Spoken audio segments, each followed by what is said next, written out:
Dear students, कल आप लोगों ने BSc second year inorganic chemistry में मैं डॉक्टर पूर्णिमा दीक्षित के द्वारा वैलेंस बॉन्ड थ्योरी के आधार पर संकुलों में चुंबकीय गुणों व ज्यामिति की व्याख्या पढ़ी। आपने पढ़ा कि किस तरीके से कोऑर्डिनेशन कंपाउंड्स जो होते हैं, जो संकुल होते हैं, वो 6 समन्वय संख्या के संकुल बनाने की प्रवृत्ति रखते हैं, जिसके लिए या तो D2sp3 या sp3D2 हाइब्रिडाइजेशन होता है। यदि अंदर के डी कक्षक भाग ले रहे हैं संकरण में, तो जो संकुल बनेंगे वो D2sp3 हाइब्रिडाइजेशन के द्वारा बनेंगे। जबकि यदि बाहर के डी कक्षक भाग ले रहे हैं संकरण में, तो sp3D2 संकरण के पश्चात 6 कोऑर्डिनेटेड कॉम्प्लेक्स बनेंगे। आपने कल पढ़ा था कि किस प्रकार से D1, D2, D3 या D0 विन्यास वाले जो संकुल हैं वो अष्टफलकीय संकुल बनाते हैं। क्योंकि अष्टफलकीय संकुल बनने में 6 लिगेंड के द्वारा 6 ही सिग्मा बंध बनते हैं और प्रत्येक सिग्मा बंध के बनने में बहुत सारी ऊर्जा का निष्कासन होता है, और इसलिए जो पेयरिंग एनर्जी है या युग्मन ऊर्जा है, उसका मान जो है वो संकुल बनने में जो ऊर्जा का निष्कासन होता है उसके मान से बहुत कम होती है। और इसीलिए डी कक्षकों में जो है, अगर वो D0, D1, D2, D3 विन्यास के हैं, तो निश्चित रूप से EG कक्षक dx2y2 और dz2 कक्षक खाली होते हैं, जो कि D2sp3 हाइब्रिडाइजेशन में भाग लेते हैं। इसी प्रकार से अगर डी कक्षक में जो विन्यास है डी कक्षक का वो D4, D5 और D6 हो, तो दो व्यवस्था हो सकती है।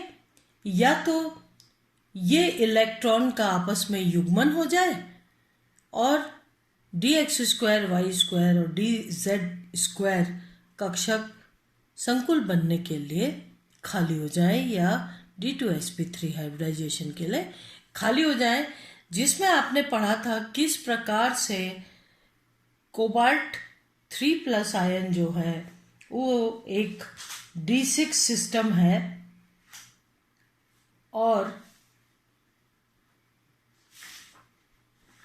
उस केस में D6 सिस्टम के केस में D2sp3 हाइब्रिडाइजेशन के लिए 2 डी कक्षक अंदर के उपलब्ध कराने के लिए इन इलेक्ट्रॉनों में युग्मन हो जाता है, और D6 सिस्टम 6 इलेक्ट्रॉन में युग्मन हो जाता है, यानी कि 2 जो डी कक्षक हैं EG कक्षक वो रिक्त हो जाते हैं 6 कोऑर्डिनेटेड कॉम्प्लेक्स बनाने के लिए। और इस प्रकार से कोबाल्ट NH3 3+ आयन के लिए इनर ऑर्बिटल कॉम्प्लेक्स या अंदर के 2 डी कक्षक खाली होकर के D2sp3 हाइब्रिडाइजेशन के साथ आंतरिक कक्षक संकुल, चक्रण युग्मित संकुल या निम्न चक्रण के संकुल बनते हैं। आपने देखा था कि आयरन 3+, अगर आयरन 3+ का केस में देखा था आपने कि ये एक D5 सिस्टम है, जिसमें 5 इलेक्ट्रॉन डी कक्षक में उपलब्ध हैं और पांचों ही डी कक्षक एक एक इलेक्ट्रॉन से भरे हुए हैं। तो आयरन 3+, आयरन Fe, अगर इसके साथ लिगेंड फ्लोराइड लगा हुआ हो, यानी Fe F6 संकुल के केस में देखा जाए तो आयरन 3+ यानी 5 इलेक्ट्रॉन डी कक्षक में, प्रत्येक कक्षक में एक एक इलेक्ट्रॉन है। और Fe F6 के केस में आपने देखा था कि अंदर के डी कक्षक भाग नहीं ले रहे हैं। पांचों डी कक्षक में एक एक इलेक्ट्रॉन। D5 सिस्टम, चुंबकीय आघूर्ण का मान जो है वो 5.9 के करीब करीब आ रहा है, यानी 5 इलेक्ट्रॉन अयुग्मित हैं। ऐसी कंडीशन में Fe F6 के केस में बाहर के डी कक्षक संकरण में भाग लेते हैं।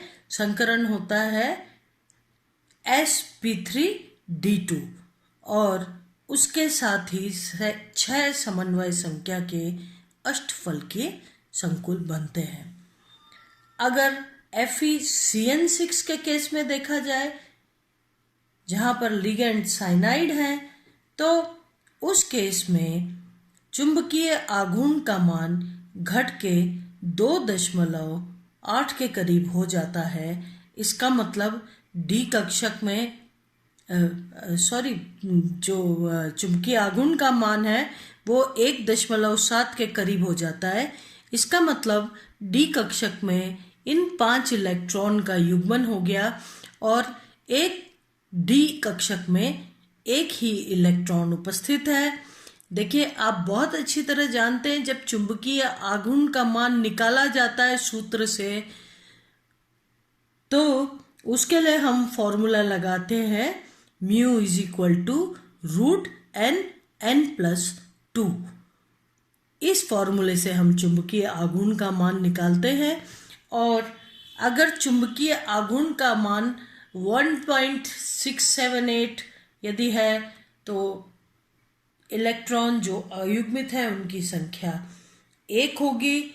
अगर इसका मान 2.7 के आसपास आ रहा है तो 2 इलेक्ट्रॉन अयुग्मित होंगे। 3 अयुग्मित इलेक्ट्रॉन के लिए 3.6 या 678 के आसपास आ रहा है तो 3 अयुग्मित इलेक्ट्रॉन है। अगर 4 अयुग्मित इलेक्ट्रॉन है तो 4.8, 4.9 इस प्रकार से चुंबकीय आघूर्ण का मान आएगा। और यदि 5 अयुग्मित इलेक्ट्रॉन है तो 5.9 के अप्रोक्सीमेटली होगा। इस हिसाब से Fe F6 के केस में चूंकि इलेक्ट्रॉन का युग्मन नहीं हो रहा है और बाह्य कक्षक संकुल बन रहे हैं, हाइब्रिडाइजेशन हो रहा है sp3d2, 5 इलेक्ट्रॉन जो अयुग्मित है वो डी कक्षक में संकुल बनने के बाद भी 5 ही इलेक्ट्रॉन अयुग्मित है। इसका मतलब ये हुआ कि मैग्नेटिक मूवमेंट की जो वैल्यू है वो 5.98 इस प्रकार से आएगी।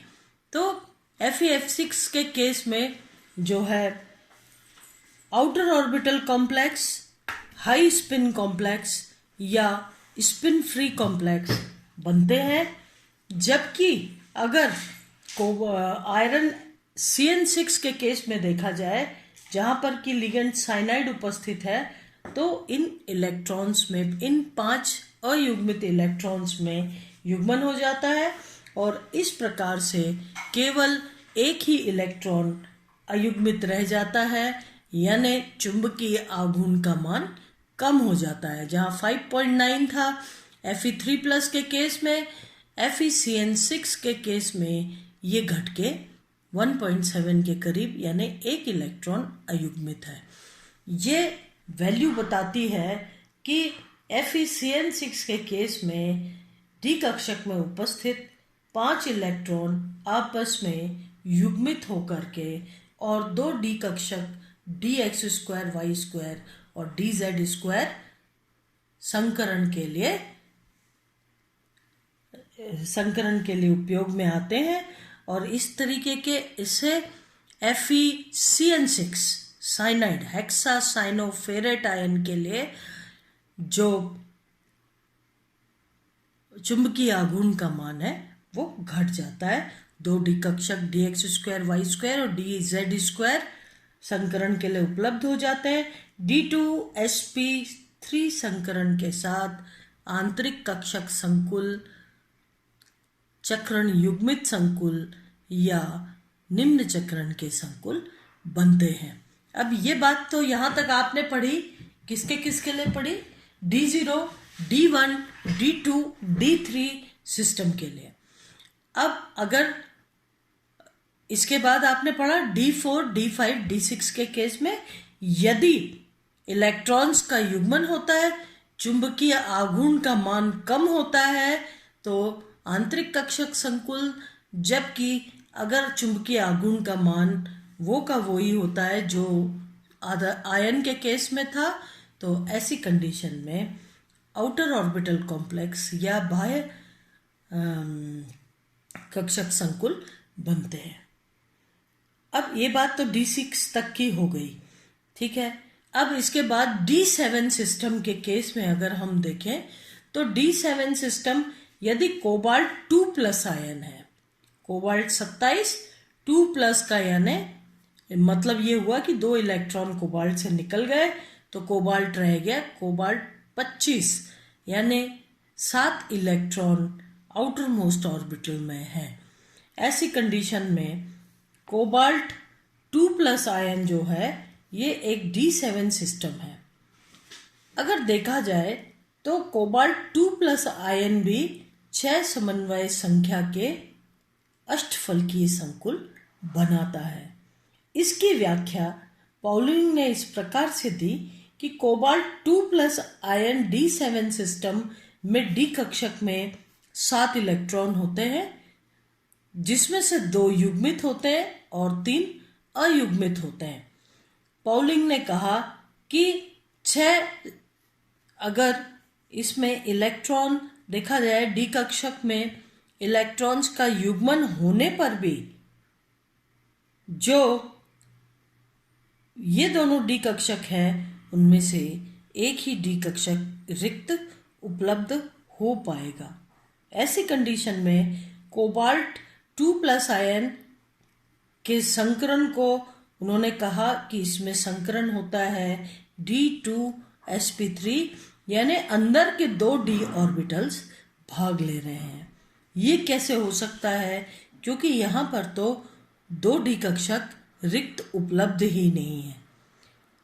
पॉलिंग ने इसका एक्सप्लेनेशन दिया कि कोबाल्ट 2+ आयन जो है ये इसमें ये 7 इलेक्ट्रॉन में से एक इलेक्ट्रॉन उन्नत होके 4D कक्षक में चला जाता है और इस प्रकार से D कक्षक में 6 इलेक्ट्रॉन रह जाते हैं जिनकी आपस में पेयरिंग या युग्मन होता है और 2D कक्षक रिक्त उपलब्ध हो जाते हैं।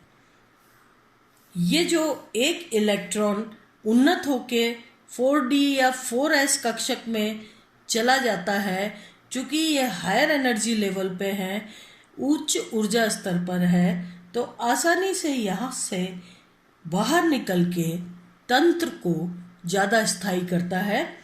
तो ऐसी कंडीशन में जो एक इलेक्ट्रॉन 4D या 4s कक्षक में उन्नत होता है, चला जाता है, वो यहाँ से आसानी से निकल जाता है और D2sp3 संकरण के साथ इनमें 6 समन्वय संख्या के आंतरिक कक्षक संकुल बनते हैं। एक खास बात है कि कोबाल्ट 2+ में ये जो इलेक्ट्रॉन हायर एनर्जी लेवल पर जाता है ये आसानी से बाहर निकल जाता है और कोबाल्ट की ऑक्सीकरण अवस्था हो जाती है +3। तो ऐसी कंडीशन में ये +3 ऑक्सीकरण अवस्था जो है कोबाल्ट के +3 ऑक्सीकरण अवस्था जो है वो एक इलेक्ट्रॉन के निकल जाने से होती है। इसलिए कोबाल्ट NH3 संकुल जिसकी की व्याख्या को हम एक इलेक्ट्रॉन के उच्च ऊर्जा स्तर पर शिफ्ट हो जाने से, स्थानांतरित हो जाने से समझाते हैं। और यही कारण है कि कोबाल्ट 2+ यानी हेक्सामीन कोबाल्ट आयन एक अच्छा अपचायक है जो खुद +3 अवस्था में ऑक्सीकृत हो जाता है। तो D7 विन्यास वाले धातु आयन में D2sp3 संकरण के लिए D कक्षक उपलब्ध नहीं होते। 7 हैं तो किसी भी प्रकार से 2 D कक्षक उपलब्ध नहीं होते, परंतु कोबाल्ट NH3 6 2+ संकुल D2sp3 संकरण प्रदर्शित करता है। कोबाल्ट 2+ आयन आप देख रहे हैं स्थिति किस तरीके से आयन की इलेक्ट्रॉनिक विन्यास है। डी कक्षक में 7 इलेक्ट्रॉन उपस्थित हैं। पॉलिंग ने क्या स्पष्टीकरण दिया? पॉलिंग ने स्पष्टीकरण दिया कि इन संकुलों में कोबाल्ट 2+ आयन का एक 3D इलेक्ट्रॉन उत्तेजित अवस्था में 4D कक्षक या 4s कक्षक में स्थानांतरित हो जाता है। इस प्रकार से आपने देखा कि इस प्रकार से जब एक डी कक्षक का इलेक्ट्रॉन उच्च ऊर्जा स्तर पर स्थानांतरित हो जाता है और D2sp3 संकरण के लिए 2 डी कक्षक उपलब्ध हो जाते हैं। इस प्रकार से एक इलेक्ट्रॉन जो 4D में स्थानांतरित हो गया है वह नाभिक द्वारा कम दृढ़ता से आकर्षित होने के कारण आसानी से बाहर निकल जाता है और कोबाल्ट 2+ जो है वो कोबाल्ट 3+ में ऑक्सीकृत हो जाता है। यही कारण है कि कोबाल्ट 2+ संकुल एक अच्छे अपचायक होते हैं। अब यदि देखा जाए तो D8 सिस्टम के लिए क्या होगा? D8 सिस्टम के लिए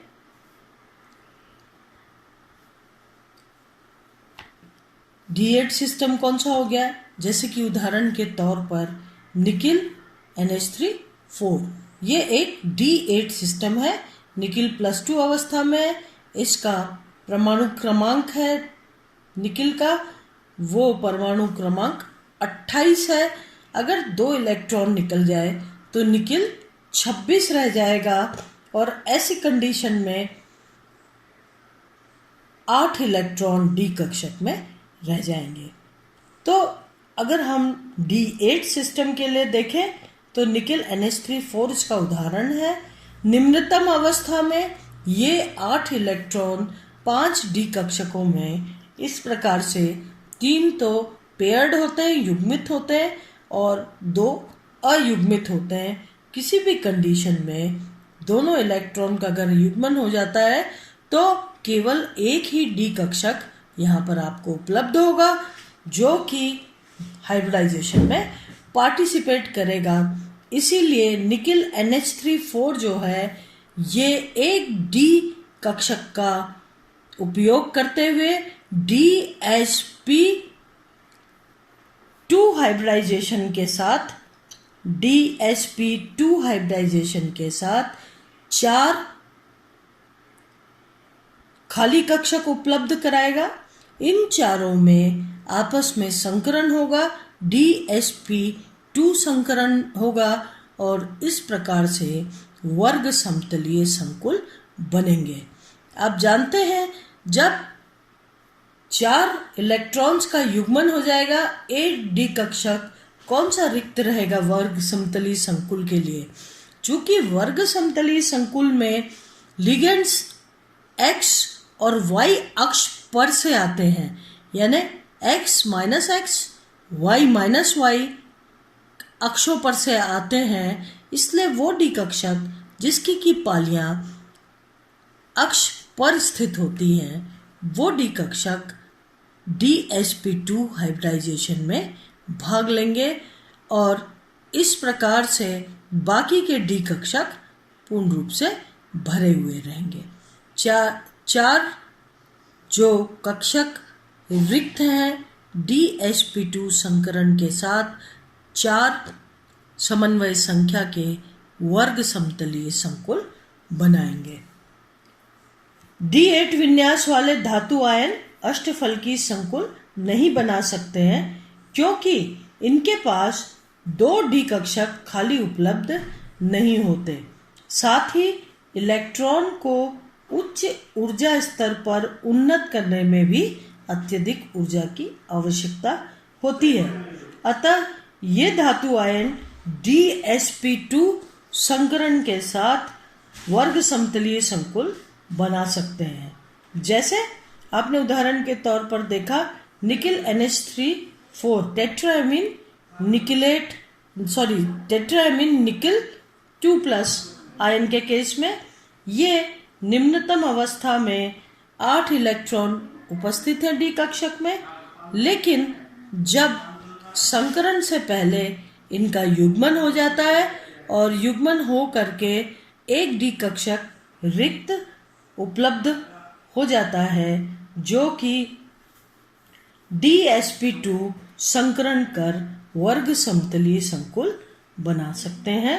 जैसे उदाहरण आप देख ही रहे हैं, निम्नतम अवस्था में स्थिति ये, जबकि एक्साइटेड स्टेट या संकरण जब होता है उस समय इलेक्ट्रॉन्स इस तरीके से D कक्षक में युग्मन कर लेते हैं। लिगेंड के पास आने पर 3D कक्षक के 8 इलेक्ट्रॉन युग्मित हो जाते हैं तथा एक D कक्षक dx2y2 संकरित होने के लिए खाली हो जाता है। इस प्रकार dx2y2 एक 4s कक्षक और 2 p कक्षक आपस में संकरित होकर DsP2 संकरित कक्षक बनाते हैं। 4 ही कक्षक जो कि समान ऊर्जा के और निश्चित दिशात्मक गुणों के होते हैं वर्ग समतलीय संकुल बनाते हैं। निकिल 2+ आयन जो है वो अनुचुंबकीय होता है तथा इसमें इलेक्ट्रॉन्स का युग्मन हो जाता है। तो इस प्रकार से आपने कुल मिला के क्या समझा, D0, D1, D2, D3 ion जो है इनर ऑर्बिटल कॉम्प्लेक्सेस का निर्माण करते हैं 6 समन्वय संख्या के, जबकि D4, D5 और D6 में इलेक्ट्रॉन्स का युग्मन हो भी सकता है और नहीं होता है। जैसे हेक्साएमीन कोबाल्ट 3+ के केस में आपने देखा D6 सिस्टम में इलेक्ट्रॉन्स का युग्मन होकर के 2 D कक्षक संकरण के लिए उपलब्ध हो जाते हैं, जबकि D5 के केस में आयरन F6 के केस में Fe(F6) के केस में ये चूंकि D5 तंत्र है इनमें इलेक्ट्रॉन्स का युग्मन नहीं होता और बाहर के D कक्षक sp3 D2 संकरण के लिए उपलब्ध होते हैं जो कि बाह्य कक्षक संकुल बनाते हैं। इस प्रकार से Fe(F6) जो है ये बाह्य कक्षक संकुल बनाता है।